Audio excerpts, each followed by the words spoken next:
알곡은 천국의 아들이요 가라지는 악한 자의 아들이요. 오늘 본문 말씀 마태복음 13장 37절에서 40절입니다.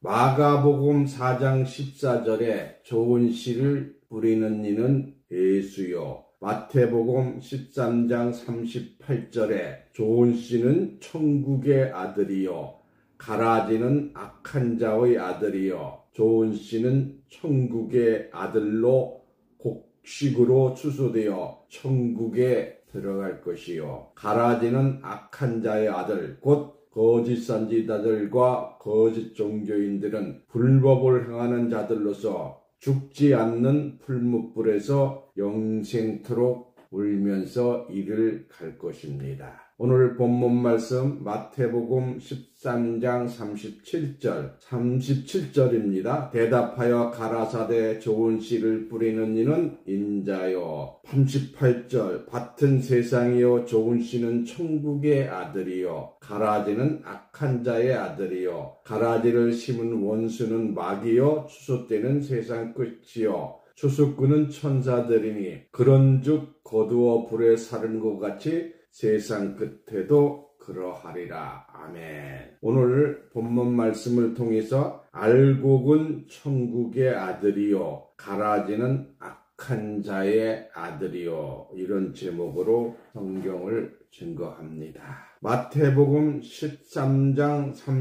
24절에서 34절 예수께서 그들 앞에 또 비유를 베풀어 가라사대 천국은 좋은 씨를 제 밭에 뿌린 사람과 같으니 사람들이 잘 때에 그 원수가 와서 곡식 가운데 가라지를 덧뿌리고 갔더니 싹이 나고 결실할 때에 가라지도 보이거늘 집주인의 종들에게 와서 말하되 주여 밭에 좋은 씨를 심지 아니하였나이까 그리하면 가라지가 어디서 생겼나이까 주인이 가로되 원수가 이렇게 하였구나 종들이 말하되 그러면 우리가 이것을 뽑기를 원하시나이까 주인이 가라되 가만두어라 가라지를 뽑다가 곡식까지 뽑을까 하노라 둘 다 추수 때까지 함께 자라게 두어라 추수 때에 내가 추수꾼들에게 말하기를 가라지는 먼저 거두어 불사르게 하고 단으로 묶고 곡식은 모아 내 곡간에 넣으리라 하리라. 이 말씀과 같이 천국은 좋은 씨를 제 밭에 뿌린 사람으로 비유했습니다. 그러므로 좋은 씨는 천국의 아들이 되는 것이요 가라지는 악한 자의 아들이 되는 것입니다. 마태복음 13장 37절 39절 다시 봅니다. 대답하여 가라사대 좋은 씨를 뿌리는 이는 인자요 밭은 세상이요 좋은 씨는 천국의 아들이요 가라지는 악한 자의 아들이요 가라지를 심은 원수는 마귀요 추수 때는 세상 끝이요 추수꾼은 천사들이니 말씀과 같이 좋은 씨를 뿌린 자는 인자 대신 예수님이었습니다. 요한복음 3장 13절에서 하늘에서 내려온 자 곧 인자 외에는 하늘에 올라간 자가 없느니라 했습니다. 요한복음 3장 13절입니다. 요한복음 6장 27절 썩는 양식을 위하여 일하지 말고 영생하도록 있는 양식을 위하여 하라. 이 양식은 인자가 너희에게 주리니 인자는 아버지 하나님의 인치신 자니라. 아멘. 예수님은 하늘에서 내려온 인자라고 하였고 예수님은 인자로서 하나님의 인침을 받은 자라고 하였습니다. 이같이 인자 되신 예수님께서 좋은 씨를 뿌렸다고 하였고 좋은 씨는 천국의 아들이라고 하였으므로 추수할 때는 좋은 씨가 된 천국의 아들들을 추수하게 될 것입니다. 좋은 씨는 어디에 뿌렸는가? 좋은 씨를 세상 밭에 뿌렸다고 하였습니다. 이 밭은 세상 사람들의 마음의 밭, 심전을 말하는 것입니다. 산을 개간하여 밭을 만들 때에 땅을 파서 돌을 제하고 고르게 한 땅이 되어야 씨를 뿌릴 수가 있습니다.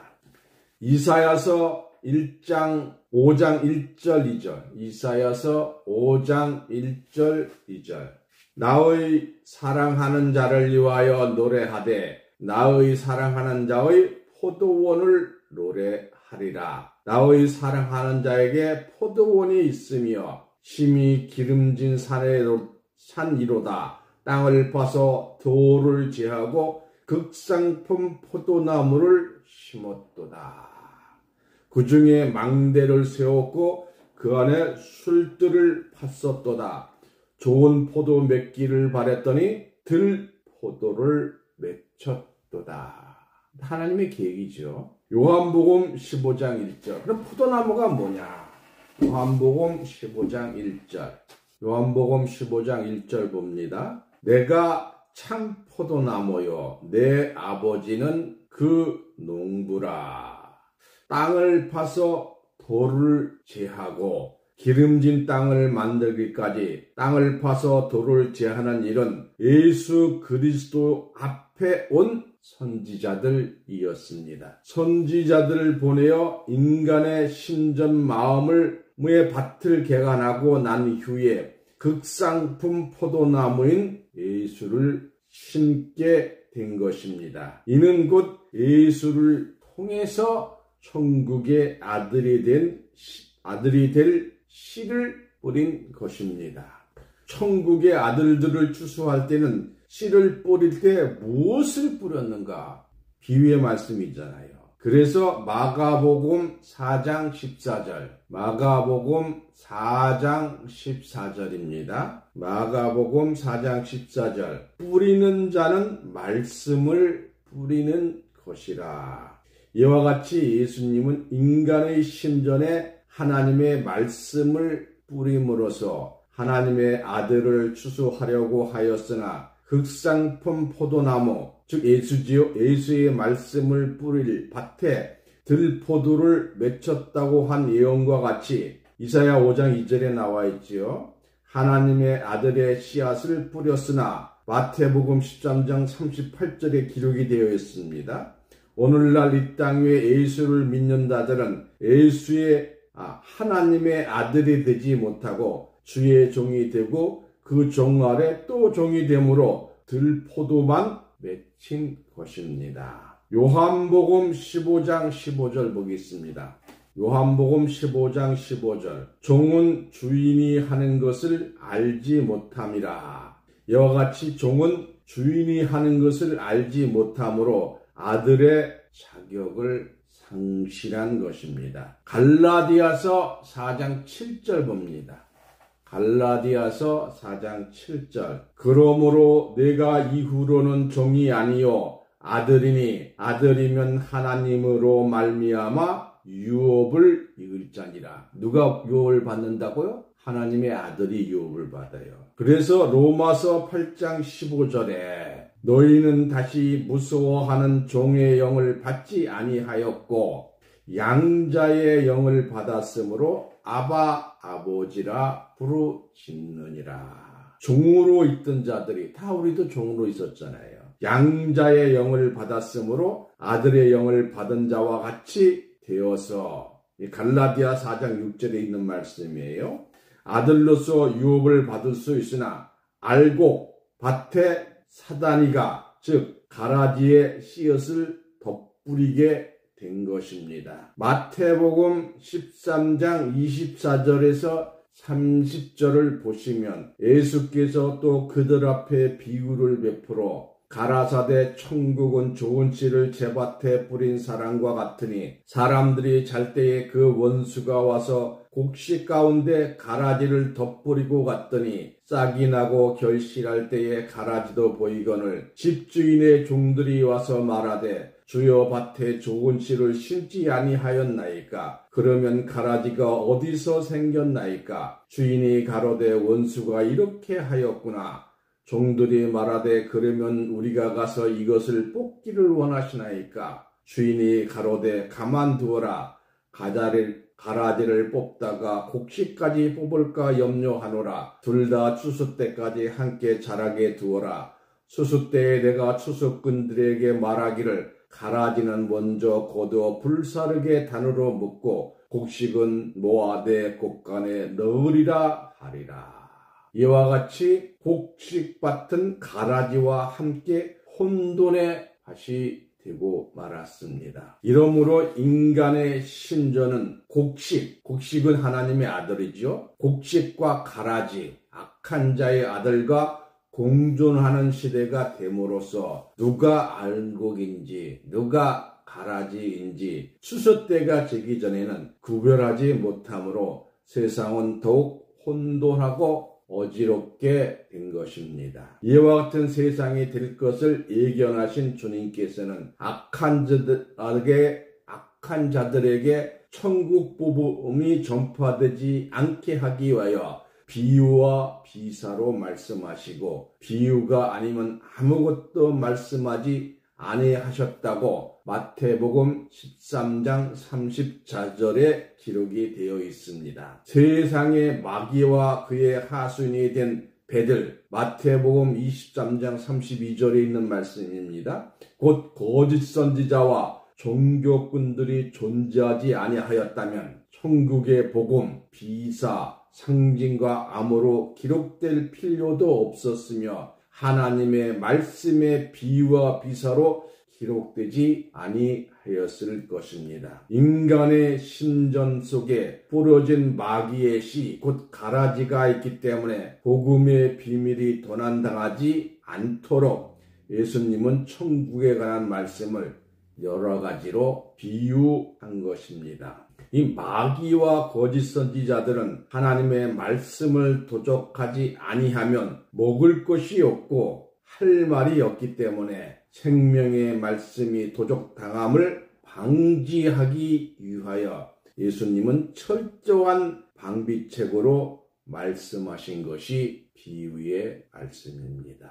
마가복음 4장 10절에서 12절에 마가복음 4장 10절에서 12절입니다. 마가복음 4장 10절에서 12절. 예수께서 홀로 계실 때에 함께한 사람들이 12제자로 더불어 그 비유를 묻자오니 이르시되 하나님 나라의 비밀을 너희에게는 주었으나 애인에게는 모든 것을 비유로 하나니 이는 저희로 보기는 보아도 알지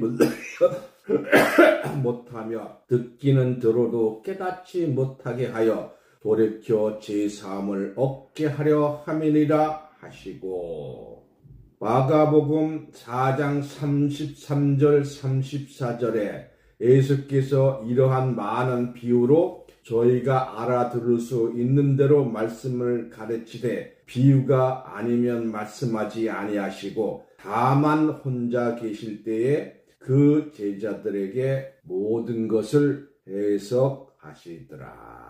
예수님이 비유로 말씀하신 이유를 명백하게 나타낸 것입니다. 이 택하신 자들에게는 하나님의 말씀을 알려줄 수 있으나 외인 곧 구원받지 못할 마귀들에게는 알아듣지 못하도록 비유로 말씀하셨으며 제3을 받지 못하게 하기 위하여 비유로 말씀하신 겁니다. 다시 말씀드립니다. 비유로 말씀하시며 제3을 받지 못하도록 하기 위하여 비유로 말씀하신 겁니다. 그러므로 구원받을 하나님의 씨들에게는 성경의 모든 것이 열린 문서가 되겠지만 거짓 선지자들에 대한 마귀들에게는 성경을 천독 만독하였다고 할지라도 그들에게는 닫힌 문서가 된 것이요 개봉된 책이 아니요 임봉된 책이 아니요 임봉된 책이 된 것입니다. 자칭 선지자들이라고 하나 성경에 대하여 소경된 자들이요 무식한 자들이 된 것입니다. 이사야서 29장 10절에서 12절 보겠습니다. 이사야서 10장 12절에서 12절. 여호와께서 깊게 잠들게 하는 신을 너희에게 부어주사 너희의 눈을 감기셨음이니 눈은 선지자여 너희 머리를 덮으셨음이니 머리는 선견자라. 그러므로 모든 묵시가 너희에게는 마치 봉안책의 말이라. 그것을 유식한 자에게 주며 이르기를 그대에게 청하노니 이를 읽으라 하면 대답하기를 봉하였으니 못하겠노라 할 것이요 또 무식한 자에게 주며 이르기를 그에게 청하노니 읽으라 하면 대답하기를 나는 무식하다 할 것이니라.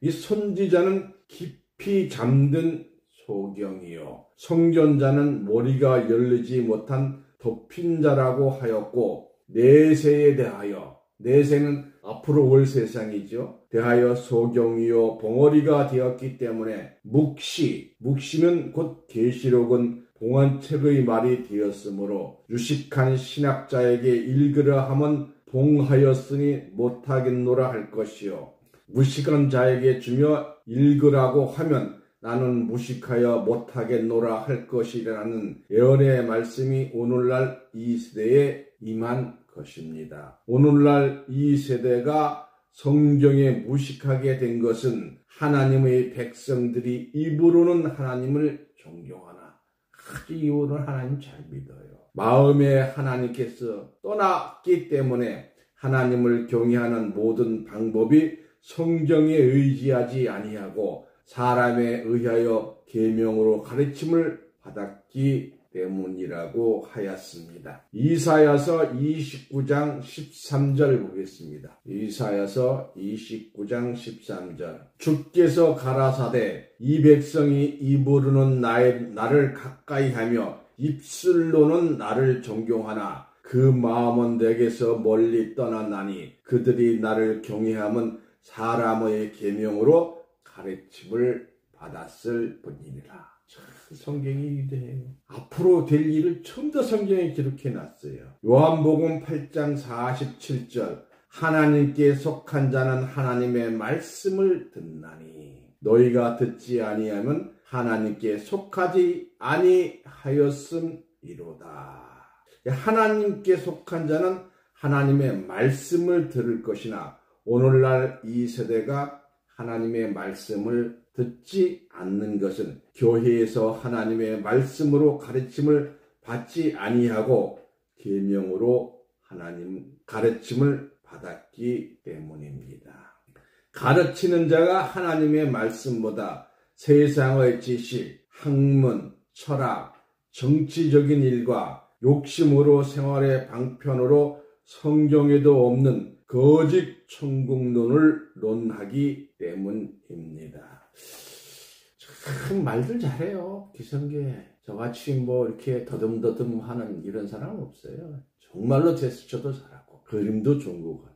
곡식밭에는 수많은 가라지의 뿌리가 알곡의 뿌리와 서로 얽혀 있기 때문에 이제는 가라지만 뽑을 수 없게 되었으니 이는 가라지를 뽑아다가 곡식까지 찜한 것이 분명하므로 가라지와 곡식이 함께 자라도록 둘 수밖에 없었던 것입니다. 마태복음 13장 26절에서 30절 보겠습니다. 마태복음 13장 26절에서 30절 싹이 나고 결실할 때에 가라지도 보이거늘 집 주인이 종들에게 와서 말하되 주여 밭에 좋은 씨를 심지 아니하였나이까 그러면 가라지가 어디서 생겼나이까 주인이 가로되 원수가 이렇게 하였구나 종들이 말하되 그러면 우리가 가서 이것을 뽑기를 원하시나이까 주인이 가라되 가만두어라 가라지를 뽑다가 곡식까지 뽑을까 염려하노라 다 추석 때까지 함께 자라게 두어라. 그래서 지금 하나님이 그 기성교회에 가라지 녹화하는 거 하나님이 다 계획된 거예요. 추수 때 내가 추수꾼이 아닙니다. 추수군입니다. 추수군들에게 말하기를 이 군자는 군사군자죠. 군인을 얘기하는 거예요. 말하기를 가라지는 먼저 거두어 불사르게 단으로 묶고 곡식은 모아 내 곡간에 넣으리라 하더라. 이 말씀과 같이 가라지 곡식은 함께 자랄 수밖에 없으나 이는 가라지를 뽑다가 곡식까지 뽑힐까 염려함이었습니다. 그러나 추수 때가 되면 추수꾼들이 가라지를 거두어 불사르기 위하여 먼저 단으로 묶고 후에 곡식은 천국의 곡간에 넣을 것이라고 하였습니다. 마태복음 13장 38절 40절 본문 말씀이죠. 밭은 세상이요 좋은 씨는 천국의 아들이요 가라지는 악한 자의 아들이요 가라지를 심은 원수는 마귀요 추수 때는 세상 기수요 추수꾼은 천사들이니 그런즉 가라지를 거두어 불에 사르는 것 같이 세상 끝에도 그러하리라. 추수 때는 세상 끝이라고 하였으니 씨 뿌리는 천국의 비유의 말씀은 세상 끝에 이루어질 말씀이요 좋은 씨는 천국의 아들들이라고 하였으니 천국의 아들들이 곡식으로 추수되어 천국에 들어갈 것이요 가라지의 악한 자의 아들이라고 하였으니 가라지를 먼저 거두어 불 사를 때에 악한 자의 아들 곧 거짓 선지자들과 거짓 종교이들은 불법을 행한 자들로서 죽지 않는 풀무불에서 영생토록 이를 갈 것이다. 이 영생이 두 가지 있어요. 천국에 영생하느냐 풀물불에서 영생을 하느냐. 그럼 본인의 선택이죠. 근데 사실은 하나님이 이렇게 택하시는 거예요. 마태복음 13장 41절에서 43절 인자가 그 천사들을 보내리니 저희가 그 나라에서 모두 넘어지게 하는 것과 또 불법을 행하는 자들을 거두어 내어 풀무불에 던져 넣으리니 거기서 울며 이를 갈품이 있으리라. 그때의 의인들은 자기 아버지 나라에서 해와 같이 빛나리라. 귀 있는 자는 들으라. 마태복음 25장 46절입니다. 마태복음 25장 46절. 저희는 영벌에 의인들은 영생에 들어가리라 하시니라. 이와 같이 가라지를 불사르기 위하여 먼저 단으로 묶는 일들이 이루어지게 하기 위하여 곡식이 되기 전에 가라지의 교회들이 먼저 묶인 가라지 땅과 구분이 됩니다. 다시 말하면 기성교회들과 전혀 색깔이 다른 형태의 참 진리의 복음으로 다시 묶이게 되는 겁니다. 이 추수꾼은 곡식밭에서 알곡과 가라지를 쉽게 구분하게 됩니다. 알곡은 진리의 황금빛을 띄우고 고개를 숙인 겸손한 자들이요 가라지는 곡식보다 키가 커서 교만하여 고개를 숙이지 아니할 뿐만 아니라 가라지의 열매도 곡식 열매와 달라서 검정 색깔을 띠어 사단의 아들이 될 것을 피할 수가 없게 된 것입니다. 마태복음 13장 43절 봅니다. 그때의 의인들은 자기 아버지 나라에서 해와 같이 빛나리라. 귀 있는 자는 들으라. 추수 때의 의인들은 해와 같이 빛나는 곡식이요 죄인들이 영벌에 들어갈 때에 의인은 영생에 들어가게 되는 것입니다. 알곡의 천국의 아들로서 축복받으시기를